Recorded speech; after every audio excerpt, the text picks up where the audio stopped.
Madam Chair. Yes, you may proceed. I request that the chairperson of the Finance Committee preside over this hearing.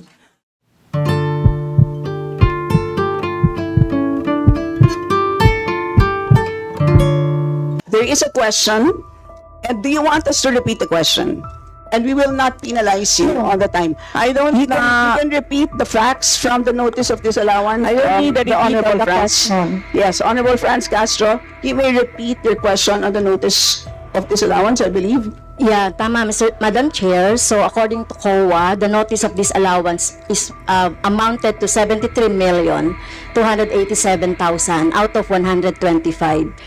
At ito po, Madam Chair, yung mga breakdown ng mga disallowed na mga na mga purchases. So reward payment of 10 million, payment of rewards, various goods, 34.857 million, payment of rewards, medicines, 24.93 million, tables, chairs, desks, computer and printers, 3.5 million.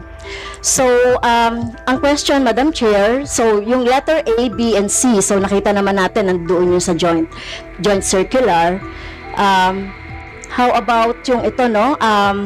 How about yung mga tables, chairs, desktop, computer na umabot po ito sa 3.5 million. So, pwede bang maipaliwanag kung bakit ito pinurchase, Madam Chair? Madam Vice President. Madam Chair, I still request for the rules of the budget hearings. Okay, Vice President. gusto mo sagutin ko, ma'am. Yes, Madam. This is a hearing of the budget of 2025. Nasaan dito ang confidential funds? Yung tanong niya, Madam confidential Chair. funds. Nasaan dito? Honorable Madam Franz, Chair, you may ito yung continuing, continuing questions pa natin noong 2024, during the last budgets, hindi na ipaliwanag itong 125 million na alam naman natin na wala ito sa budget ng 2022.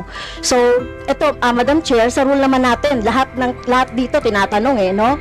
So, according to the budget, whether it is in the past, kasi nakikita natin yung utilization noong mga budget, kahit na yung past years, ay pwede nating busisiin dito, Madam Chair. Tama ba ako, Madam Chair?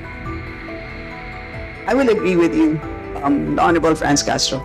You may proceed, Yes, Madam ma'am. Vice President. Yun yung sagot ko, ma'am. Nasaan ang topic natin dito at ang pinasubmit ninyo sa amin is the budget proposal of 2025. Where in the budget proposal of 2025 is the item confidential funds. In aid of legislation nga ninyo, nakalagay nga doon sa rules ninyo, diba? The discussion should be germane to the topic. The topic is the 2025 budget proposal. Now tell me, Madam Where Vice is the President, the Honorable Franz confidential Castro has already provided a sufficient explanation for why she asked the question. So please proceed with your answer. Madam Chair, It's a very why are we simple discussing question. the budget of 2023 and 2024? Honorable Franz Castro. So, kung ayaw niya sagutin, Madam Chair, so let me go through na lang with my question kasi related naman ito. Remember, Madam Chair, pinestyon natin ito noong last year at yung 125 million na ito ay hindi ito maipaliwanag, no? Dahil nga confidential no? Nagtago sa word na confidential. At ngayon, kailangan nating maipaliwanag at it is in the interest of the people.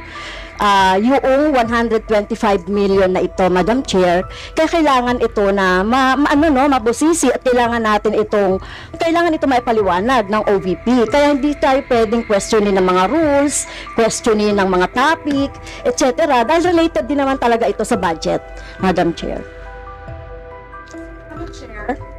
Madam Chair, Yes, you may proceed. I request that the chairperson of the Finance Committee preside over this hearing. Madam Vice President, with due respect, you are not allowed to do that. Madam Vice President.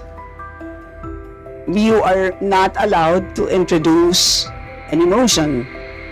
You are a research person this Not- hearing, Madam President. I did Vice not move, President. ma'am. I requested, the same as vein- your research person, I requested So that the your request chairperson is of the denied, committee. Madam Vice President. Just please answer the question. The issue on confidential funds falls squarely within our discussion of your 2025 budget. Narinig mo yung sinabi niya, ma'am? Narinig mo yung please proceed. nakikinig ka sa kanya kanina? Absolutely. Walang rules dito. Please proceed and answer the question. It's a very simple question. Di ba? Please explain the specific spending on those items that she enumerated, amounting to a total of, Honorable Friends, do you want to amounting repeat to a that? total of 73.287 million. So, dahil may notice of disallowance, so ibig sabihin, Madam Chair, illegal ito at not in accordance with the joint circular by the COA, DBM, and other related agencies. So, kung ito ay dinisallow, so ibig sabihin, illegal yung paggamit nito. Madam Chair, nitong mga items na binanggit ko po, Madam Madam Chair. Chair, Madam Vice you cannot allow a member of the House to just claim that it is illegal.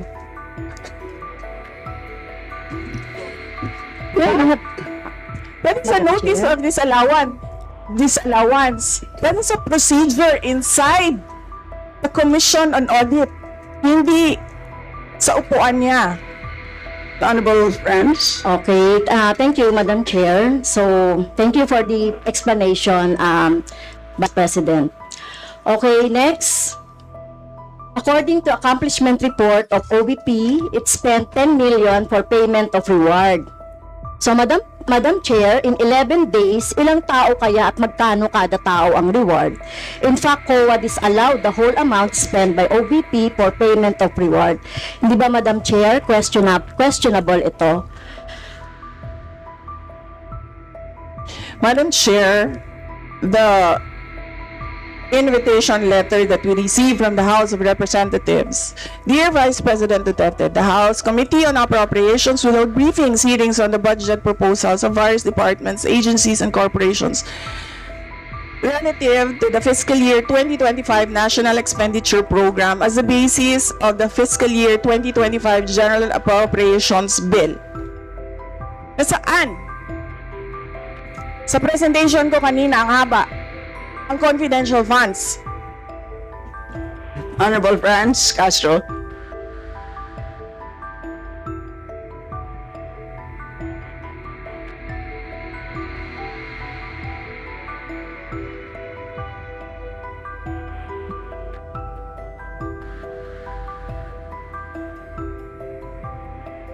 can we request our technical people to fix the mic?